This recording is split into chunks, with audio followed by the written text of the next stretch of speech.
श्रीमते राघवेन्द्राय सर्वाभीष्टप्रदायिने मन्त्रालय निवासाय गुरुराजाय मङ्गलम्। श्रीमते राघवेन्द्राय सर्वाभीष्टप्रदायिने मन्त्रालय निवासाय गुरुराजाय मङ्गलम्। सीतापते विधिकरार्चितकूर्मराज भण्डारतो नृहरितीर्थमुनीन्द्रलब्ध आनन्दतीर्थमुनिवंश्य यतीन्द्रपूज्य श्रीमूलराम भवतात्तव सुप्रभातम्।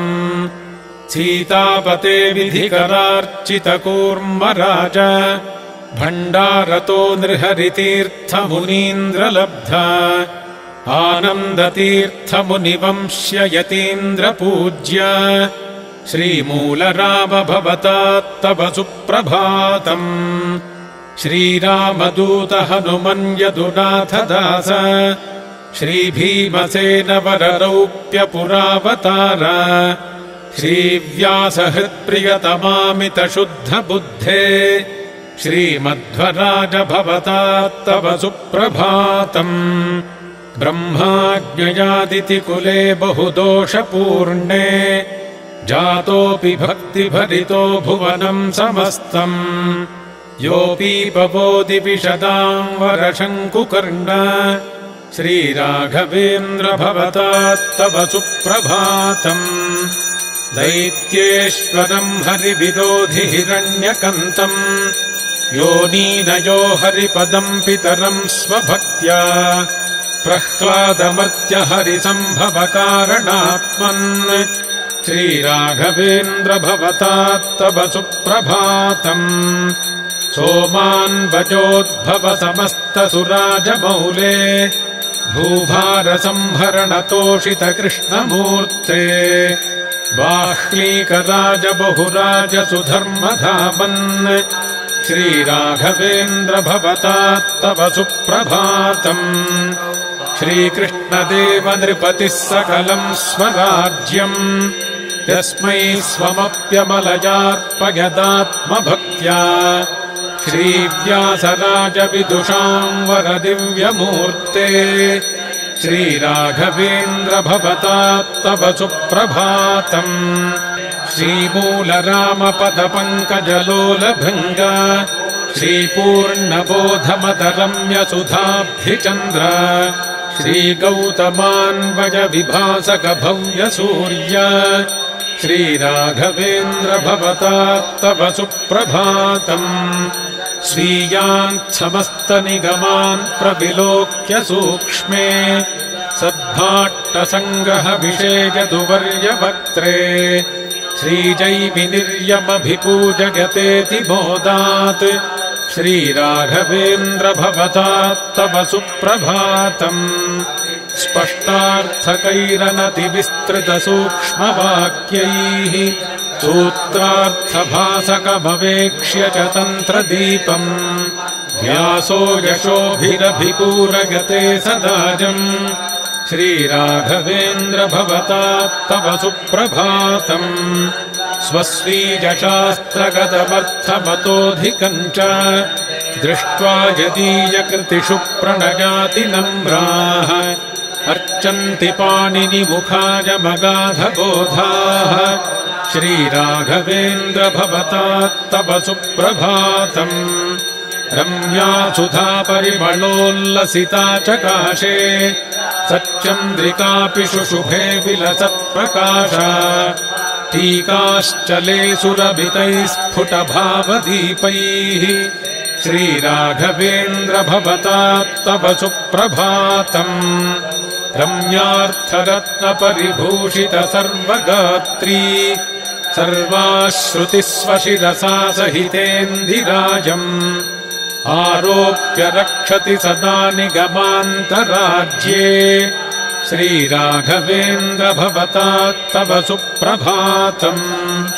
श्रीवेङ्कटार्यवरतिम्मणगोपिकाम्बा दम्पत्यनुत्तमतपः फलवैणिकाग्र्या दारिद्र्यदुःखभयभञ्जनपुण्यमूर्ते श्रीराघवेन्द्र भवतात्तव सुप्रभातम् आनन्दतीर्थ जगतीर्थ कवीन्द्रतीर्थाः श्रीरामचन्द्र विबुधेन्द्र जयीन्द्रतीर्थाः आशीश्शतम् प्रददति स्पृहयन्ति यस्मै श्रीराघवेन्द्र भवतात्तव सुप्रभातम् वादीन्द्रतीर्थसुमतीन्द्रमुखास्तुवन्ति कर्मन्दिनो गुरुगुणस्तवनैरुदारैः त्वाम् पश्यताननुगृहाण दयार्द्रदृष्ट्या श्रीराघवेन्द्र भवतात्तव सुप्रभातम् गार्हस्थ्यमुत्तममयाचितलब्धवृत्त्या कष्टेन योनिरवहोह्यधुनाश्रितान् स्वान् सर्वेष्टलाभपरिपुष्टतनून् करोषि श्रीराघवेन्द्र भवतात्तव सुप्रभातम् श्रीमत्सुधीन्द्रवरयोगि सरस्वतीभ्याम् सम्प्रेरितो यतिरभूर्बहुनाश्रमेण मन्त्राञ्जपस्यनुदिनम् जगतीम् पुनासि श्रीराघवेन्द्र भवतात्तव सुप्रभातम् गङ्गादिपुण्यसरितः प्रणयाति बद्धाः सद्रत्नहेमजलकुम्भशतैरिदानीम् त्वाम् स्थापयन्ति विधिवत्यजयोगनिद्राम् श्रीराघवेन्द्र भवतात्तव सुप्रभातम् मन्दारपुष्पदधिकुङ्कुममुख्यवस्तु प्रत्यर्प्य मङ्गलकरम् वनितामुनीनाम् नीराजनम् विदधतेऽद्यसुरत्नदीपैः श्रीराघवेन्द्र भवतात्तव सुप्रभातम् एते च कश्यपमुखामुनयः श्रुतिस्थैराशीर्वचोभिरधुनाशिषमर्पयन्ति लब्धाशिषम् वरमथार्थिजनाय दद्याः श्रीराघवेन्द्र भवतात्तव सुप्रभातम् एते नृपाधनचयम् बहुवाहनस्थमानीयदर्शनकृते बहिरावसन्ति तान् पावयाद्य कृपया निरपेक्षयोगिन् श्रीराघवेन्द्र भवतात्तव सुप्रभातम् एषा समस्तजनता पररात्रकाले शीतार्दितापि दधती वसनम् जलार्द्रम् त्वाम् सेवतेऽथ परिपूरयतत्तदिष्टम् श्रीराघवेन्द्र भवतात्तव सुप्रभातम् श्रीमूलरामजयदिग्विजयाक्षरामान् वैकुण्ठवासमथ पूजयितुम् समेहि सर्वेऽप्यमी विधिकरा विहितात्मकृत्याः श्रीराघवेन्द्र भवतात्तव सुप्रभातम् धन्या इमे तव गुणस्तव नैरसङ्ख्यैः कण्ठोद्गतैर्दश दिशामशुभम् हरन्ति शृण्वन्ति देवसुजनानतकन्धरेण श्रीराघवेन्द्र भवतात्तव सुप्रभातम् छात्रा इमे परिमलादिनिबन्धपाठ्यभागावलोकनकृतः पठनाय सज्जाः उत्तिष्ठ पाठय सुधा मधुरारवेण श्रीराघवेन्द्र भवतात्तव सुप्रभातम् शास्त्रेषु पूर्णभिषणा अपि पण्डितास्ते वार्यासते स्वबहु संशययापदाय उत्तिष्ठ छिन्धिहृदयस्थितसंशयांस्तान् श्रीराघवेन्द्र भवतात्तव सुप्रभातम् मन्त्रालयेषु रुचिरेव रतुङ्गभद्रातीरम् गते सकलदैवतसन्निधाने वृन्दावने निवसते गुरवेऽर्पितोऽहम् श्रीराघवेन्द्र भवतात्तव सुप्रभातम् सन्तानसम्पदति शुद्धविरक्तिभक्तिविज्ञानमुक्तिमुख सर्वफलप्रदातः वाग्देहसौष्ठवकराति पवित्रमूर्ते श्रीराघवेन्द्र भवतात्तव सुप्रभातम् चिन्तामणिः सुरतरुः सुरधेनुपूर्वा भक्तेष्टदानकुशले त्वयि नम्राः स्वीये पदे समभिषिच्य समर्चयन्ति श्रीराघवेन्द्र भवतात्तव सुप्रभातम् नर्नर्ति भक्तिभरपूरितदासगोष्ठी विस्मृत्य देहमुतलोकमिमम् स्मरन्ति त्वाम् स्मारयन्त्यतुलनारदगानगोष्ठी श्रीराघवेन्द्र भवतात्तव सुप्रभातम् खञ्जोऽपि धावति जडः कविताम् विधत्ते मूकोऽपि वक्ति बहु पश्यति सर्वमन्धः एष शृणोति कृपया तव पश्य लीलाम् श्रीराघवेन्द्र भवतात्तव सुप्रभातम् वृन्दावनेषु जगतीतलमध्यगेषु सर्वेषु सन्निहितया बहुरम्यमूर्त्या सर्वेष्टमाकलगसन्त्यज भूमिशय्याम् श्रीराघवेन्द्र भवतात्तव सुप्रभातम् श्रीकृष्णभक्तिमतुलामवलम्बमाने सर्वास्ति शक्तिरिति डिण्डिमघोषपूर्वम् यो बुधस्व महिमातिशयप्रकाशैः श्रीराघवेन्द्र भवतात्तव सुप्रभातम् त्वाम् त्वत्समम् स्वसदृशम् भवतः प्रभावम् दृष्ट्वा जहाति जनता खलु नास्तिकत्वम् आस्तिक्यवर्धन जगद्गुरुवर्य भूमन् श्रीराघवेन्द्र भवतात्तव सुप्रभातम्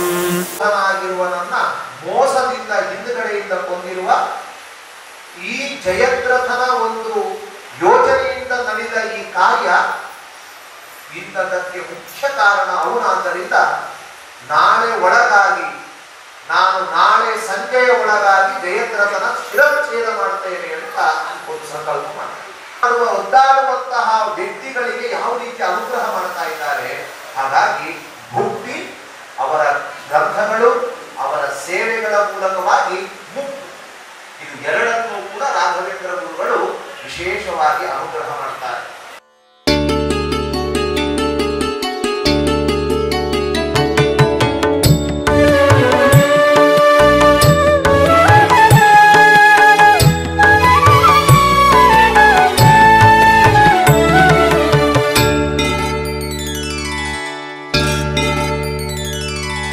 ಬಾಗಿ ಬೇಡಿರೋ ಯತಿ ರಾಘವೇಂದ್ರರ ಯೋಗಿ ವರ್ಯರ ಭವದ ರೋಗ ಪರಿಹರ. ಬಾಗಿ ಬೇಡಿರೋ ಯತಿ ರಾಘವೇಂದ್ರರ ಯೋಗಿ ವರ್ಯರ ಭವದ ರೋಗ ಪರಿಹರ. ಯೋಗಿ ವರ್ಯರ ಭವದ ರೋಗ ಪರಿಹರ.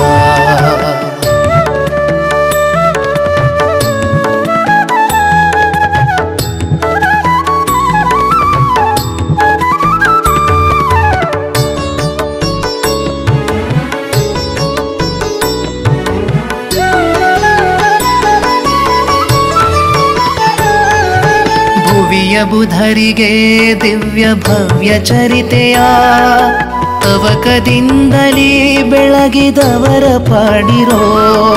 ಭುವಿಯ ಬುಧರಿಗೆ ದಿವ್ಯ ಭವ್ಯ ಚರಿತೆಯ ತವಕದಿಂದಲೇ ಬೆಳಗಿದವರ ಪಾಡಿರೋ. ಕರೆದು ಕಂಬದಿ ನರ ಹರಿಯ ತೋರ್ದರ ಪರಮ ಭಕುತಿಯ ಧರಣಿ ಧರೆಗೆ ಸಾರ್ಗರ. ಬಾಗಿ ಬೇಡಿರೋ ಯತಿ ರಾಘವೇಂದ್ರರ ಯೋಗಿ ವರ್ಯರ ಭವದ ರೋಗ ಪರಿಹರ. ಯೋಗಿ ವರ್ಯರ ಭವದ ರೋಗ ಪರಿಹರ.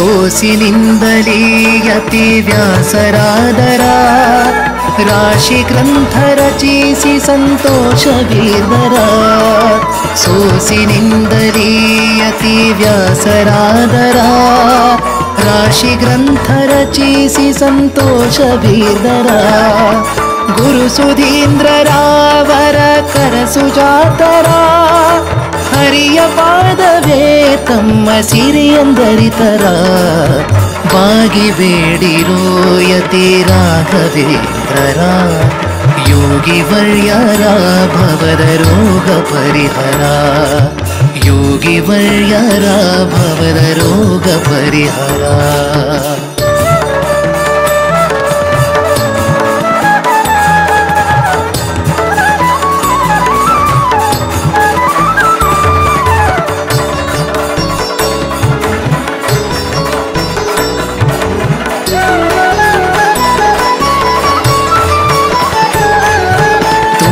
ತೀರದಿ ಮೆರೆವ ಮಂಗಳಾಂಗರ ರಂಗನಂಗ್ರಿಯ ಅಂತರಂಗ ಭಜಕರ ತುಂಗ ತೀರದಿ ಮೆರೆವ ಮಂಗಳಾಂಗರ ರಂಗನಂಗ್ರಿಯ ಅಂತರಂಗ ಭಜಕರ ಮೋದ ತೀರ್ಥರ ಮತವ ಸಾಧಿಸುವರ ಸಾಧವೃಂದಕ್ಕೆ ಸದ್ಬೋಧೆ ಗೈವರ ಬಾಗಿ ಬೇಡಿರೋ ಯತಿ ರಾಘವೇಂದ್ರರ ಯೋಗಿ ವರ್ಯರ ಭವದ ರೋಗ ಪರಿಹರ ಯೋಗಿ ವರ್ಯರ ಭವದ ರೋಗ ಪರಿಹರ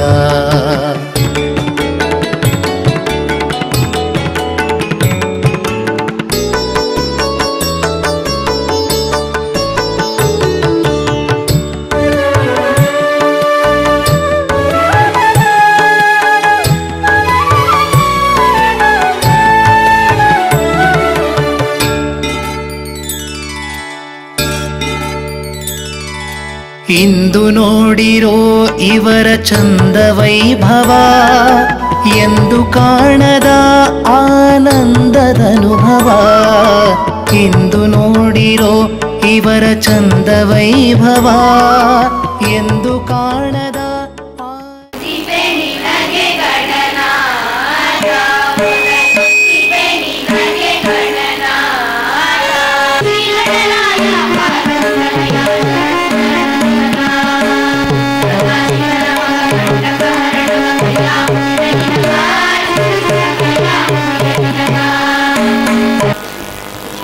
ಸಂಗೀತ ಪ್ರಿಯ ಮಂಗಳ ಸುಗುಣಿತ ರಂಗ ಮುನಿ ಕುಲೋ ತುಂಗ ಬೆಳಮ್ಮ ತುಗಾದೀರಲಿ ನಿಂತ ಸುಯತಿ ಬರಗಾರೆ ಬೇಡಮ್ಮಯ್ಯ ನಂದದನುಭವ ದೇಶ ದೇಶದ ಜನರು ದಾಸರಾಗುತ್ತಾ ಸೋಸು ಕರುಣದ ನಿಧಿಯ ರಾಶಿ ಕಂಡರು ಬಾಗಿ ಬೇಡಿರೋ ಯತಿ ರಾಘವೇಂದ್ರರ ಯೋಗಿ ವರ್ಯರ ಭವದ ರೋಗ ಪರಿಹರ ಯೋಗಿ ವರ್ಯರ ಭವದ ರೋಗ ಪರಿಹರ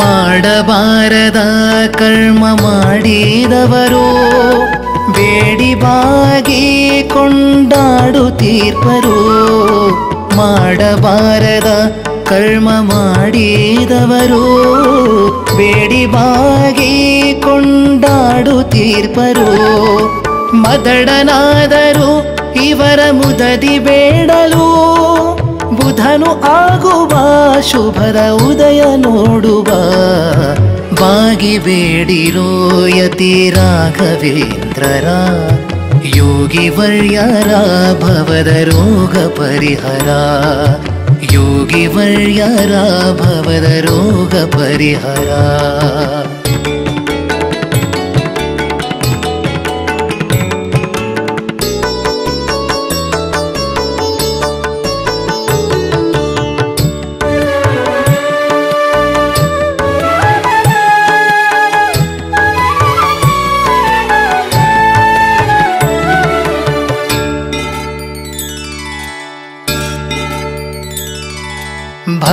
ಭಕ್ತಿಯಿಂದಲೇ ಮೂಲ ಮೃತ್ತಿಕಾ ಜಲ ನಿತ್ಯ ಸೇವಿಪ ಜನಕ್ಕೆ ಮುಕ್ತಿಯೇ ಫಲ. ಭಕ್ತಿಯಿಂದಲೇ ಮೂಲ ಮೃತ್ತಿಕಾ ಜಲ ನಿತ್ಯ ಸೇವಿಪ ಜನಕ್ಕೆ ಮುಕ್ತಿಯೇ ಫಲ. ಭೂತಗಣಗಳು ಈ ಖ್ಯಾತಿ ಮಹಿಮರ ಪಾದದೂದಕ್ಕೆ ನಡುಗಿ ಸೋತು ಬೀಳ್ವರು.